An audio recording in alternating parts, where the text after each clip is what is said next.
Lalu aku scrolling TikTok, banyak orang yang menghina-hina pengajaran kekristenan. Jadi mereka, Yesus tuh bukan Tuhan, termasuk yang mungkin nanti yang mau Anda tanyakan Donditan. Mungkin itu begini berarti. Ya nggak apa-apa. Ya kalau Donditan denger ya nggak apa-apa juga. Ya kan? Karena begini, dia kan sering tuh bahas orang di podcastnya dengan orang-orang yang tidak belajar. Jadi seakan-akan argumentasi itu udah benar, padahal sebenarnya nggak berguna sama sekali. Saya harus katakan begitu. Karena dia tidak mampu dan tidak mau mengundang narasumber yang kompeten. Misalnya jangan jauh-jauh, panutan saya Pak Bambang Nursena, kenapa nggak pernah diundang? Atau jangan-jangan saya? Baru mau nanya, Enya pernah diundang nggak? Pernah diundang nggak? Saya nggak pernah diundang. Nggak pernah. Tapi cuma ngeledek-ledek ya? Ya begitulah, mainnya kan begitu. Saya itu radikal sekali dalam hal Injilnya Tuhan. Roh Kudus itu mengajar melalui orang. Jadi saya nggak pernah dengar suara atau dapat pengalaman rohani yang gimana itu nggak pernah. Karena latar belakang saya kan bisnis. Ya, saya kuliah itu dulu saya ambil manajemen bisnis. Saya sekarang 21 tahun. Wow. Iya. Jadi mulai dari umur 17 saya mulai masuk kuliah, itu saya belajar bisnis. Lalu tahun lalu saya mulai buat konten. Jadi karena nenek saya itu ngajarin saya, kalau kamu jadi orang, tujuanmu bukan jadi kaya. Tujuanmu adalah berdampak.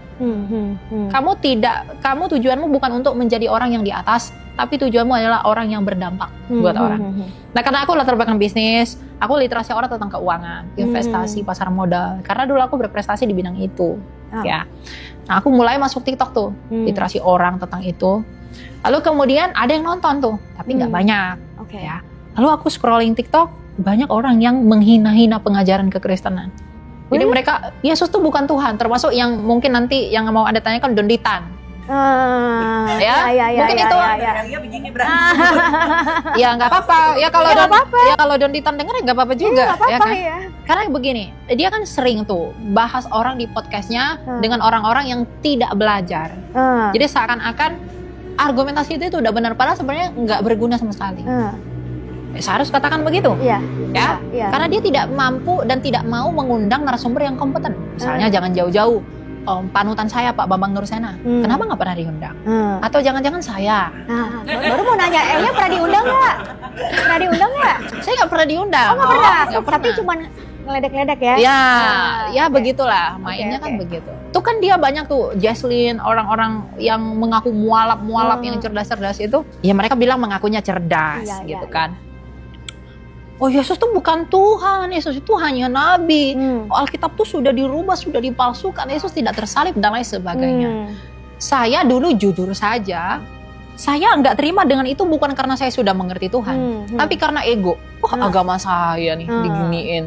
Saya masih mental kadrun dulu. Saya nggak terima nih diperlakukan begini.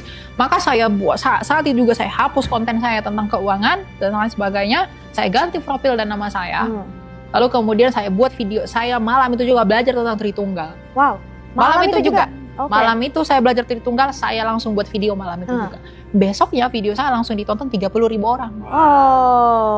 Nah, itu kan biasa ya. Orang seperti itu semangatnya dibakar. Mulai saat itu saya buat konten terus sampai sekarang. Itu tuh ya kenapa kepikiran Tritunggal saat itu? Karena yang diserang Tritunggal waktu itu.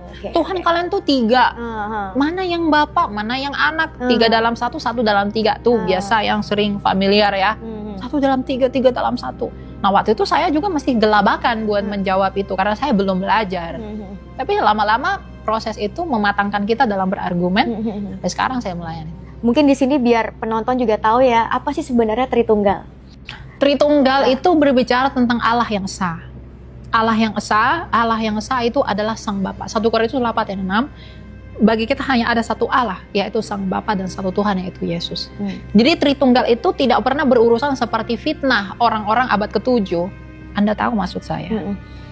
Yang mengatakan ada 3 Tuhan diikat jadi satu, atau 1 Tuhan dibagi-bagi jadi 3, bukan. Tritunggal itu berbicara tentang Allah yang esa, Allah yang satu. Tetapi bagaimana Allah yang satu itu dijelaskan melalui Tritunggal. Allah yang esa, Allah yang hidup adalah Sang Bapa, dan di dalam dirinya dia memiliki firman yang oleh firman ini dia menjadikan segala sesuatu. Makanya berfirmanlah Allah, jadilah terang. Berarti dia menjadikan terang oleh firman. Karena berfirman itu kata kerja, kata bendanya adalah firman. Berarti sang Bapa selain memiliki firman untuk menjadikan segala sesuatu dengan berfirman, dia memiliki roh yang oleh roh ini dia menghidupi segala sesuatu. Roh inilah Roh Kudus, Ayub 33 ayat 4. Jadi sang Bapa bersama firman-Nya, bersama dengan rohnya, Bapa, firman dan Roh Kudus, itulah Tritunggal. Firman itu disebut anak. Kenapa disebut anak? Karena firman itu terkandung di dalam Bapa. Dia tidak pernah berada di luar Bapa, tapi di dalam Bapa. Dan ketika Bapa ini melakukan segala sesuatu itu melalui firman-Nya. Apa yang didengar Musa? Firman Tuhan. Benar. Apa yang didengar Abraham? Firman Tuhan. Apa yang didengar para nabi? Firman Tuhan. Artinya Bapa yang tak kelihatan, yang tidak terhampiri itu mewahyukan dirinya ke dunia ini selalu melalui firman-Nya. Kalau di perjanjian lama firman itu dalam rupa-rupa penampakan dalam bentuk suara, maka apa susahnya di perjanjian baru itu firman menjadi manusia. Dan itulah Yesus Kristus. Jadi Bapa, anak atau firman-Nya sendiri yaitu Yesus Kristus yang datang menjadi manusia, dan rohnya sendiri yang adalah Roh Kudus, itulah Tritunggal. Yang berbicara tentang bagaimana Allah kita yang hidup. Allah kita yang hidup adalah Sang Bapa yang mencipta dengan firman-Nya, menghidupi dengan rohnya yang kudus. Jadi ini menjawab semua kekeliruan orang tentang sangat jelas banget itu. Tuhan kita kan. Orang-orang selalu bilang, oh Tuhan kalian itu 3. Nah itu saya waktu itu tidak terima. Tapi justru semakin saya pelajari tentang Tritunggal, ada makna spiritual yang dibentuk di sana. Bahwa Tritunggal itu bukan sembarang, bukan hanya konsep teologi, tapi ada makna spiritual di dalam. Bahwa kasih dinyatakan oleh Bapa, keadilan dinyatakan oleh firman-Nya yang hidup, dan kebenaran dimeteraikan oleh rohnya yang kudus. Itulah kita. Langsung viral ya. Begitu. Luar biasa. Ya, bagus banget ya. Luar biasa. Jadi selama ini belajarnya tuh semua, ya maksudnya belajar. Otodidak, saya belajar otodidak sendiri. semua. Bertobatnya karena apa? Ya karena keprihatinan saya aja sih sama anak-anak muda. Saya paling menentang anak-anak muda yang liberal dan orang-orang anak-anak muda yang liberal dan juga menganut postmodernism. Waktu itu tuh pemicunya selain itu apa gitu? Pasti ada seseorang yang memicu. Ya anak-anak muda yang liberal itu masih sekitarnya Elia gitu. Ya, saya itu radikal sekali dalam hal Injilnya Tuhan. Bagus itu. Supremasi. Makanya banyak orang yang buatannya, oh Elia itu terlalu mungkin terkesan sombong. Karena apa? Hanya Kristen aja yang benar buat dia. Nggak ada yang lain. Ya karena memang itu yang benar. Kamu mau tawarkan saya apa? Ya. Ada teman saya yang pernah berkata begini, kamu itu sebenarnya jahat tau gak? Kenapa saya jahat? Kenapa hanya Tuhanmu yang kamu aku yang benar? Kenapa kami ini berarti menurutmu nggak selamat? Justru karena saya kasihan sama kamu, maka saya injil kamu. Kamu boleh nggak kasih satu aja dari agama manapun yang bisa menyaingi apa yang dilakukan oleh Kristus saya? Satu pun. Nggak ada kan? Kamu bisa nggak kasih satu pribadi yang telah mati dan bangkit selain Yesus? Ya. Nggak ada. Coba kamu kasih satu yang lebih bijaksana dari Yesus kami. Coba hukum yang paling agung di luar Kristus ada nggak? Kalau kamu mungkin buat jahat, balas jahat apa itu udah biasa di agamamu. Tapi itu tidak berlaku bagi kami. Bahkan Tuhan kami mengatakan musuh harus dikasihi. Ada nggak yang lebih agung dari sini? Kalau kamu bisa tunjukin, saya mengakui itu. Jadi kalau saya begitu mengagungkan Tuhan saya, dan saya memberitahu ini kepada kamu dan kamu sakit hati, ya itu kebodohan kamu. Melayani Tuhan, pelayan itu ya budak. Iya, benar. Iya kan? Kenapa hamba Tuhan lebih kaya daripada jemaatnya? Sebenarnya begini, kekayaan itu tidaklah suatu hal yang salah. Mau orang kaya sih, mau hamba Tuhan juga kaya, nggak apa-apa. Tapi kesederhanaan orang itu yang penting. Justru kesederhanaan itu diukur ketika dia punya sesuatu. Benar. Tuhan Yesus punya semuanya. Kita bisa mengatakan dia sederhana karena dia tidak menganggap kepunyaannya itu. Ketika dia seharusnya bisa berkata, aku bisa hancurkan bumi, tik. Aku bisa membuang kamu, menciptakan yang baru. Seharusnya dia bisa berkata seperti itu. Tapi karena kasihnya, dia menjadi sederhana oleh hal-hal itu. Dia datang menjadi manusia. Makanya dalam Filipi dikatakan, yang walaupun dalam rupa Allah, ia tidak menganggap kesetaraan dengan Allah. Nah pertanyaannya, kenapa hamba Tuhan lebih kaya daripada jemaatnya?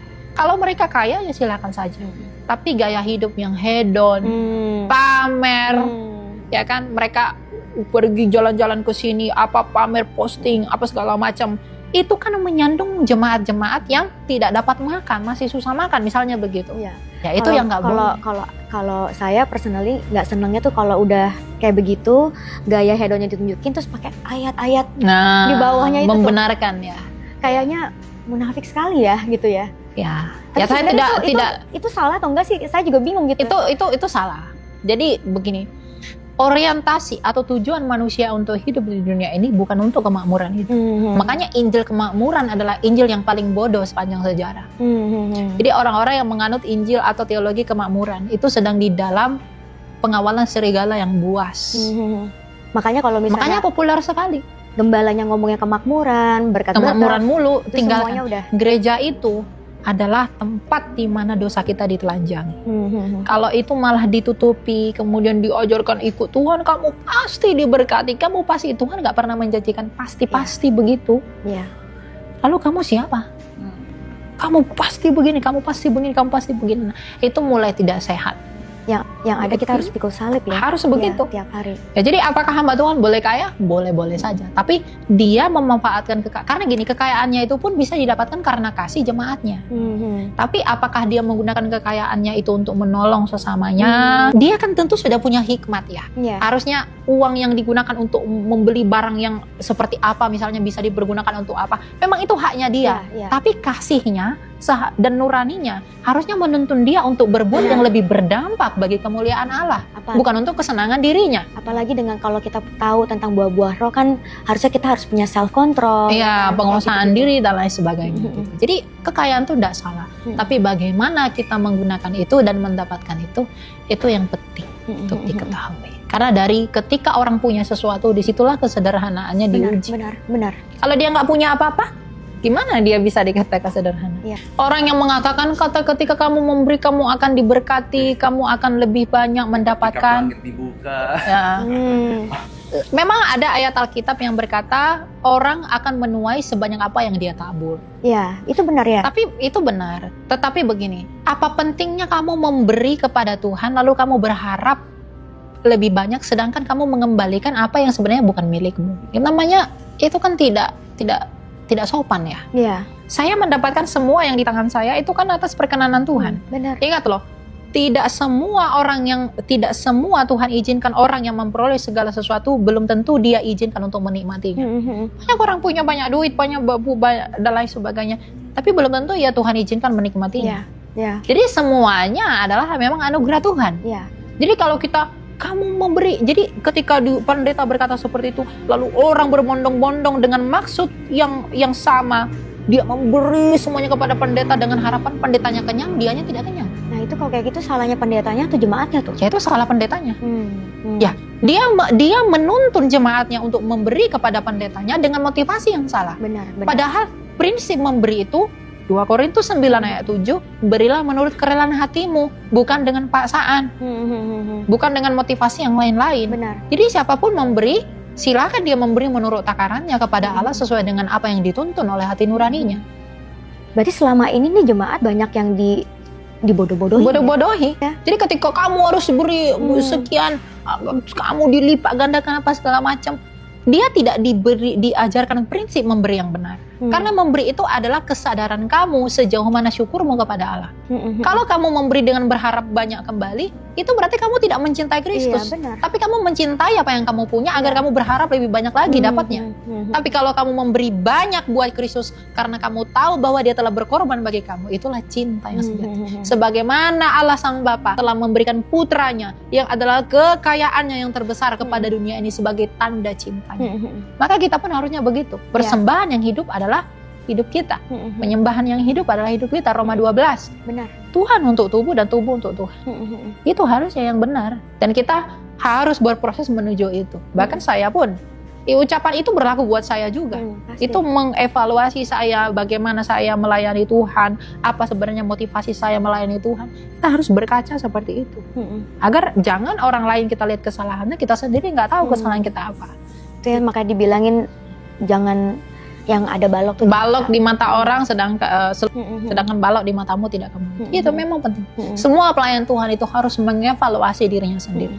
Apakah dia sudah di tahap mana? Apakah dia sudah terlalu jauh? Atau dia memang sendiri jauh dari Tuhan? Atau dia memang sendiri bagaimana dengan Tuhan? Sebenarnya pendeta itu, gembala itu kan tahu ya. Maksudnya mereka kan belajar teologi. Bagaimana kalau mereka tuh menyesatkan jemaat-jemaatnya tuh kan tidak baik. Itu kenapa mereka melakukannya di dalam kehidupan mereka? Semuanya itu tergantung hatinya. Amsal mengatakan, jagalah hatimu dengan segala kewaspadaan, karena dari situlah terpancar kehidupan. Hati setiap orang tuh berbeda-beda. Mau pendeta, mau bukan pendeta, ada yang mencintai uang, ada yang mencintai ketamakan, ada yang mencintai kecemaran, ada yang mencintai kepahitan dan lain sebagainya. Itu ada. Jadi semua tindakan yang orang lakukan itu terlihat dari hatinya. Sebenarnya kalau kayak begini, kita sebagai pengikut Kristus, perlu nggak sih kita ke gereja kalau misalnya gembalanya kayak begitu? Perlu ke gereja, tapi jangan ke gereja yang seperti itu. Oke. Kita harus berdiakonia, berkoinonia, bermarturia. Kita harus menjadi saksi. Penulis surat Ibrani berkata, jangan kamu membiasakan untuk menghindari pertemuan-pertemuan jemaat. Kita harus bersekutu agar kita mengerti kasih Allah yang adalah relasi dinyatakan dalam persekutuan. Ya, benar. Kan kita gereja itu tubuh, bukan individu. Itu universal. Kayak mempelai perempuan itu bukan hanya satu. Mempelai perempuan adalah seluruh gereja semesta dengan Kristus sebagai mempelai laki-laki. Ya harusnya saling mengkoreksi. Cuma sekarang ini ketika kita bernarasi seperti ini, ada orang-orang yang saya tidak tahu entah alasan apa mereka mengatakan, wah kamu kenapa berkata seperti itu, kita tidak boleh menghakimi, kita tidak boleh begini. Apakah dengan mengatakan sampah itu kotor saya menghakimi? Enggak. Apakah dengan mengatakan bahwa kotoran itu bau itu saya menghakimi? Enggak. Jadi ketika ada pengajaran yang tidak sesuai dengan mandat Kristus, lalu saya nyatakan bahwa itu salah, apakah saya sedang menghakimi? Enggak. Kadangkala orang mengatakan, oh kamu berhak menghakimi, itu karena ketidakrelaannya untuk melepas apa yang dia anggap benar. Padahal salah. Jujur aja. Iya, benar ya kan? Iya. Jadi banyak orang ketika saya mengatakan hal seperti ini, lalu wah kamu nggak boleh harusnya begitu, kamu begini. Padahal dia sendiri tidak mau mengkoreksi dia seperti apa. Saya pun begitu. Ya, karena memang banyak pandangan teologi, tapi kan semuanya kita tahu sebatas mana kita mengujinya kan? Begitu. Kenapa Kak Elia nggak mau ngambil sekolah teologi? Saya rencananya ada mau ngambil sekolah teologi, tapi saya harus menyelesaikan ini dulu. Gitu. Ada beberapa hamba Tuhan yang mengusulkan saya, dan saya dimuridkan oleh mereka memberi saya usul demikian. Tapi kan semua harus diselesaikan tertib ya, satu persatu. Ini sekolahnya masih lama? Atau kuliahnya masih lama? Ya sekitar 3 tahun lagi. Karena begini, penginjilan saya membuat saya dalam tanda kutip terlunta-lunta. Jadi saya 4 kali pindah kampus. Oh. Iya, karena saya di kampus yang ini dipersekusi. Oh, di kampus yang ini dilemparin. Karena ini? Iya, karena ini. Wow, sampai mempengaruhi. Ya mempengaruhi, tapi juga, itulah harga yang harus dibayar. Oh, ternyata mereka nonton juga? Mereka nonton juga. Oh. Bahkan dosen saya sendiri menyerahkan saya loh. Wow. Dia yang bocorin identitas saya. Ini saya tak perlu sebut, tapi kalau Anda tonton, percaya Yesus. Iyalah, percaya dong sama Yesus, harus. Biar kamu diampuni gitu ya. Kenapa nggak sekaligus aja ngambil teologi sambil berjalan? Waktunya, manajemennya itu yang susah. Iya. Itu karena saya berpikir begini, saya tidak tahu kapan saya mati. Ya. Jadi saya harus sekolah sambil melayani Tuhan. Ya. Kita nggak tahu kan? Ya, itu benar. Kapan kita mati gitu. Jadi saya memaksimalkan waktu. Elia ini kelihatannya on fire terus nih. Gimana cara fire itu terus berapi-api terus ya, terus nyala? Kamu harus melalui penderitaan. Jadi penderitaan itu yang terus. Penderitaan itu yang membuat gini. Ketika saya menderita, nggak ada yang diam dengan saya. Ya. Hanya Tuhan. Ketika saya harus lari ke sini, saya harus pergi ke sini. Memang ada orang pertolongan yang Tuhan berikan melalui orang-orang, tapi mereka tidak tahu apa yang sebenarnya saya hadapi. Saya hanya berharap kepada Tuhan saja. Saya hanya bilang, Tuhan saya begini, bukan karena saya melakukan hal yang jahat. Saya bukan, I'm not criminal. Saya bukan penjahat. Tapi karena namamu, aku merasakan ini, dan ini sesuai dengan apa yang engkau sudah nyatakan. Berbahagialah kamu yang ditolak oleh karena namaku dan lain-lain. Aku malah disebut berbahagia. Apakah aku tidak bisa oleh karena iman, tetap harus menyala karena janji itu? Jadi kenapa tetap on fire dan lain sebagainya? Itu bukan karena saya yang gimana, tapi itu karena kasih karunia Tuhan. Menetapkan bara api itu dalam hati kita. Karena apa? Karena kalau saya tidak on fire lagi, artinya saya menghilangkan pengalaman saya dengan Tuhan. Apa yang saya lalui. Saya memang tidak sempurna, tapi saya merasakan bahwa Dia itu hidup. Makanya saya bilang, mengetahui Tuhan dengan mengenali Tuhan itu dua hal yang berbeda. Beda. Mengenali Dia adalah mengalami Dia. Saya tidak mengalami penglihatan yang gimana gitu ya. Tapi saya harus berjalan sendiri, saya berdoa sama Tuhan, saya minta pertolongan Tuhan. Bahkan saya berani mengatakan, saya rela mati demi Tuhan meskipun saya tidak sempurna dalam perlakuan saya dalam hidup ini. Tapi mulut saya berani mengaku seperti itu. Itu pasti bukan dari daging saya, tapi dari roh yang ada di dalam saya yang diberi oleh kasih karunia Tuhan. Jadi bukan karena hasil usaha saya bisa berapi-api, tapi karena Tuhan masih berkenan, Tuhan bermurah hati, dan bahkan lebih jauh Dia berbelas kasih kepada saya yang hina, yang tidak berguna. Saya mengatakan saya tidak berguna, tapi bejana yang bagaimanapun di tangan Tuhan bisa menjadi periuk yang indah. Kalau Dia mau dibentuk. Yang penting mau dibentuk. Tergantung di tangan siapa kan. Kan Dia potternya kita. Betul. How much time in a day you spend time with the Lord? Sorry, aku bingung bahasa Indonesia. Udah tahu, oke. Berapa banyak waktu yang aku habiskan dengan Tuhan setiap hari? Nggak tentu.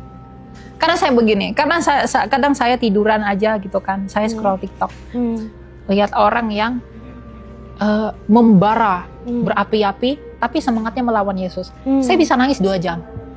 Saya bisa sampai gitu-gitu.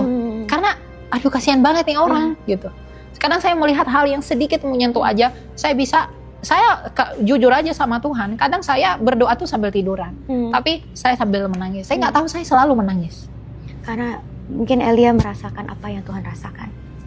Bukan masalah karena saya merasakan apa yang Tuhan rasakan, tapi saya berpikir, I'm standing here, saya berdiri di sini, itu karena Dia ada, gitu loh. Makanya saya katakan, bagaimana caranya kamu bisa teguh di dalam iman? Kamu harus dibakar. Emas itu semakin murni ketika dia dibakar terus-menerus. Maka ketika saya mendapatkan penganiayaan, saya diperlakukan tidak adil, saya diolok-olok, saya dihina dan lain sebagainya, saya bilang sama Tuhan bahwa terima kasih Tuhan, ini adalah caramu memurnikan saya. Kalau tidak itu saya lalui, tidak mungkin saya punya iman seperti yang sekarang. Untuk bisa bertahan kan? Gak bisa semua orang bertahan. Makanya pertahanan saya itu karena kasihnya Tuhan. Jadi berapa banyak yang saya habiskan setiap hari sama Tuhan itu nggak tentu. Kadang saya mendoakan pokok tertentu singkat saja, nggak lama-lama. Kadang saya perjamuan sendiri, gitu. Tapi selalu involve Tuhan dalam kehidupan Elia sehari-hari. Mungkin lagi lihat TikTok tapi sambil ngobrol sama Dia gitu ya. Ya kadang selalu diingatkan. Enggak yang tiap hari Tuhan mulu begitu. Lihat apa Tuhan, enggak. Iya. Tapi ada waktunya. Iya. Kadang sebelum tidur saya buka TikTok dengar orang berapologet, saya senang. Ada yang orang-orang kecil ngomong Tuhan tuh saya senang. Ada apologet yang baru muncul tuh saya senang. Gitu. Jadi saya mengingat kembali apa yang udah saya lalui. Meskipun sebenarnya ya, tapi kan pengalaman hidup orang beda-beda. Mungkin bagi orang, apa yang kamu udah lalui itu, gitu kan. Tapi bagi saya itu something yang besar. Karena saya mengalami satu-satunya anak berusia 19 tahun yang didemo di Republik ini hanya saya. Nggak ada. Sejak berdirinya negara ini yang didemo, anak umur 20 tahun itu hanya saya. Itu pun bukan karena kejahatan saya. Tahu nggak demo itu begini tuh apa? Penjarakan Elia Maru. Di MOI. Serius? Di MOI? Iya di MOI. Waktu saya demo dengan Dr. Richard, saya kan pernah podcast dengan Dr. Richard. Tahun berapa? Tahun lalu. Masa? Saya podcast dengan Dr. Richard. Ada yang demo? Saya di demo. Wow. Saya penjarakan. Deddy Corbuzier juga. Masa? Dia bahas saya kan di YouTube-nya. Ya Deddy Corbuzier juga kan bahas saya pernah di YouTube-nya. Di demo? Kamu tapi nggak pernah di demo. Kan? Marahin. Oh maksudnya manggil kamu? Oh enggak kan? Ya Om Deddy percaya Yesus lagi. Enggak ada gunanya yang di luar Kristus. Itu pernah terjadi. Demi popularitas deh kayaknya dia. Saya nggak tahu kalau masalah itu ya, itu urusan dia. Yang penting saya fokus sama jalan aja. Pesan buat anak-anak muda adalah saudara-saudara yang terkasih ya, anak-anak muda yang Anda harus tahu bahwa Tuhan itu tidak pernah berkarya tanpa arti. Benar. Salib Kristus, Injilnya Kristus, dan pribadi Kristus itu tidak boleh dipisahkan. Maka untuk menjunjung tinggi Tuhan Yesus, kita harus mau menginjili. Menjunjung tingginya itu dengan apa? Melakukan apa yang dia cintai. Apa yang Tuhan cintai? Semua orang diselamatkan. Bagaimana orang diselamatkan? Mendengarkan Injil. Jadi anak muda sekarang itu, ini bukan lagi waktunya kita anak muda Kristen untuk berpikir sama dengan dunia. Mungkin Anda berpikir bahwa, aduh, kalau aku memberitakan Yesus nanti aku dijauhi teman-temanku dan lain-lain sebagainya. Apakah artinya penolakan manusia kalau Allah menerima kamu? Ya, kadang orang-orang itu takut kehilangan hal-hal dunia ini karena dia memperjuangkan kebenaran Tuhan.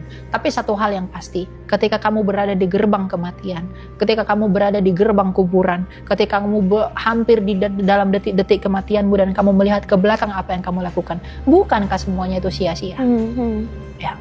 Dan jangan ada orang yang menganggap rendah orang muda. Ya. Jadi anak-anak muda Kristen itu, orang-orang muda Kristen itu sudah saatnya bersuara buat kebenaran Tuhan. Amin, ya. Dengan hati nurani yang tulus, dengan kebenaran yang sejati, dengan cinta yang mau menderita oleh karena Kristus. Penderitaan setiap orang berbeda-beda. Semua orang tidak pernah dipanggil untuk jadi sama seperti saya, harus jadi apologet dan lain-lain. Dalam karir, bisnis dan lain sebagainya, libatkan Tuhan. Dan yang paling penting, puncak dari pelayanan kita adalah bagaimana Kristus itu diagungkan di dalam segala sesuatu yang kita lakukan. Amin. Meskipun dia muda, meskipun kita masih muda, itu tidak menghalangi karya kita. Gunakan apa yang kita punya, sosial media kita dan lain untuk memberkati orang lain. Memberitakan karya Kristus, karena apa? Kalau kamu adalah orang Kristen yang sungguh-sungguh, kamu adalah orang Kristen yang sejati, kita adalah orang Kristen yang mencintai Tuhan, kita akan begitu berbelas kasih, kita akan begitu sangat mengasihani orang-orang yang belum mendengarkan Injil. Bahkan lebih jauh, hati kita digerakkan untuk mendatangkan kebaikan bagi mereka dengan menginjili mereka. Karena apa? Kehendak dari Roh Kudus adalah Yesus diberitakan. Karena roh penghibur yang dijanjikan oleh Yesus yang keluar dari Bapa adalah untuk bersaksi tentang Kristus, dan dia sendiri tidak memuliakan tentang dirinya sendiri. Pengajaran yang benar, Injil yang benar adalah Injil yang meninggikan Kristus dan menelanjangi kamu di dalam keberdosaanmu, sehingga setiap hari kita menyadari, kita mengakui bahwa kita adalah orang berdosa, dan pada akhirnya kita akan memuliakan Kristus di atas segala sesuatu melalui salib. Terima kasih Elia buat pengajarannya, buat kesaksiannya, biar yang menonton di sana bisa terberkati. Thank you.